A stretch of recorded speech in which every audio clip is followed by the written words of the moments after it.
நான் ஈஸ்டருக்கு மட்டன் பிரியாணி செஞ்சுருந்தேன். சீரக சம்பா ரைஸில். சிம்பிள் மெனு தான், பட் செம்மையாக இருந்துச்சு. ஈஸ்டர்னாலே ஏசப்பாவோட உயிர் தெழுதலை நம்ம சொல்கிறோம். என் மீட்பர் உயிரோடு இருக்கிறார் அப்படிங்கிற வசனத்தைப்படி ஆண்டவர் இன்னமும் உயிரோடு இருக்கனால மட்டும்தான் எங்களால் உண்மையாகவே அவருடைய கிருபையால் வாழ முடியுது. மட்டன் பிரியாணிக்கு சைடிஷ்ஷாக சிக்கன் 65ம் ஆனியன் ரைத்தா டொமேட்டோ ஜாம் பண்ணியிருந்தேன்.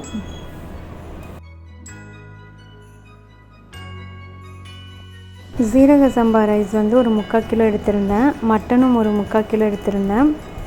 மட்டனை வேக வச்சு எடுத்துக்கிட்டேன். அதுக்கப்புறம் சீரக சம்பாவை ஒரு 10 மினிட்ஸ் மட்டும் ஊற வச்சு எடுத்து வச்சுருந்தேன். மற்றபடி தேவையான பொருளெல்லாம் இங்கே ரெடி பண்ணி வச்சுருக்கேன்.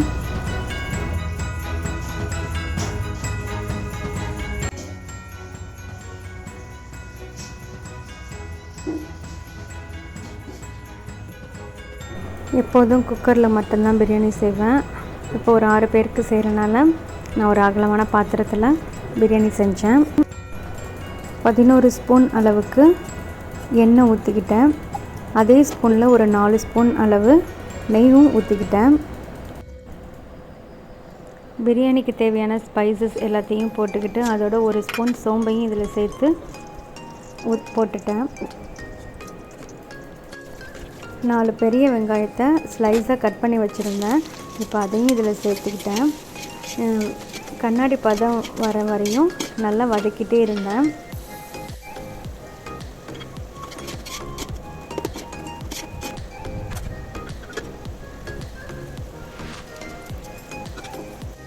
ஒரு ஸ்பூன் அளவுக்கு தேவையான அளவு உப்பு போட்டுக்கிட்டேன். அதுக்கப்புறம் 6 பெரிய தக்காளியை கட் பண்ணி வச்சுருந்தேன். இப்போ அதையும் இதில் சேர்த்துக்கிறேன். ஒரு 5 ஸ்பூன் அளவுக்கு இஞ்சி பூண்டு பேஸ்ட் இதில் ஆட் பண்ணுறேன். 3 பச்சை மிளகாய் இதில் சேர்த்துருக்கேன். 2 ஸ்பூன் அளவுக்கு ஹோம்மேட் பிரியாணி மசாலா இதில் சேர்த்துக்கிட்டேன். 2 ஸ்பூன் அளவுக்கு சில்லி பவுடர் இதில் சேர்த்துக்கிட்டேன். நல்லா வதக்கி விட்டுக்கிட்டே இருக்கணும், எண்ணெய் பிரிஞ்சு மேலே வர வரையும். 4 ஸ்பூன் அளவுக்கு தயிர் இதில் சேர்த்துக்கிட்டேன். அதுக்கப்புறம் ஒரு 15 சின்ன வெங்காயம், ஒரு கையளவு புதினா, ஒரு கையளவு கொத்தமல்லி, இது எல்லாத்தையுமே சேர்த்து அரைச்சி இதில் நான் சேர்த்துக்கிட்டேன். புதினா கொத்தமல்லி தனியாக போட்டால் இங்கே யாருக்கும் பிடிக்காது, அதனால் நான் அரைச்சியே ஊற்றிட்டேன் சின்ன வெங்காயத்தோடு சேர்த்து.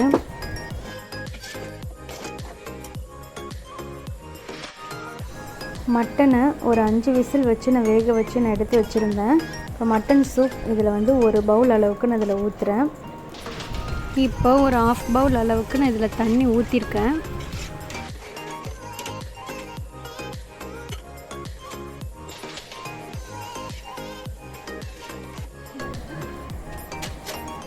இப்போது 3/4 கிலோ ரைஸை இதில் நான் சேர்த்துக்கிறேன்.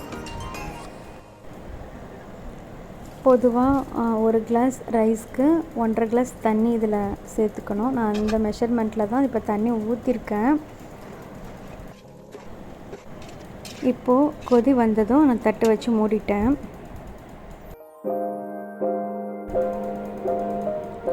இப்போது ஒரு 70% வந்து வெந்துட்டு, அடியும் பிடிக்கலை, அழகாக வெந்துக்கிட்டு இருக்குது.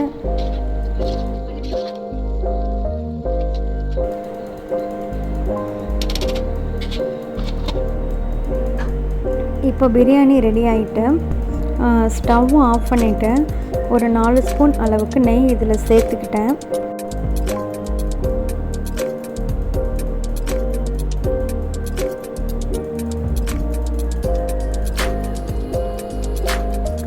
அதுக்கப்புறம் ஒரு வாழை இலையை இது பிரியாணி மேலே வச்சுட்டேன்.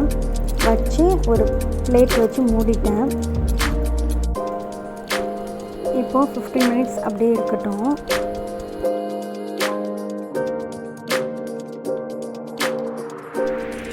ஒரு 15 மினிட்ஸ் அப்புறம் வாழை இலையை நான் எடுத்தோன்னே அந்த வாழை இலையோட ஃப்ளேவர்ஸ்லாம் பிரியாணிக்குள்ளே இறங்கி பிரியாணி செம்ம டேஸ்ட்டாக இருந்தது.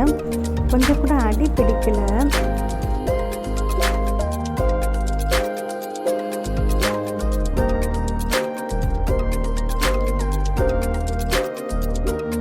பர்ஃபெக்டாக பிரியாணி வந்துச்சு.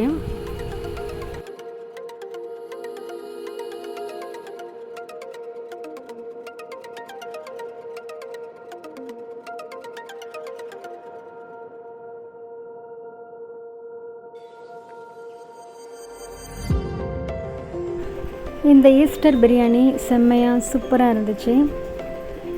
வீட்டில் எல்லோரும் சாப்பிட்டு ரொம்ப நல்லா இருந்தது அப்படின்னு சொன்னாங்க. எனக்கும் ரொம்ப ஹாப்பியாக இருந்துச்சு. இந்த வீடியோ உங்களுக்கு பிடிச்சிருந்தா லைக் பண்ணுங்கள், ஷேர் பண்ணுங்கள், சப்ஸ்கிரைப் பண்ணுங்கள்.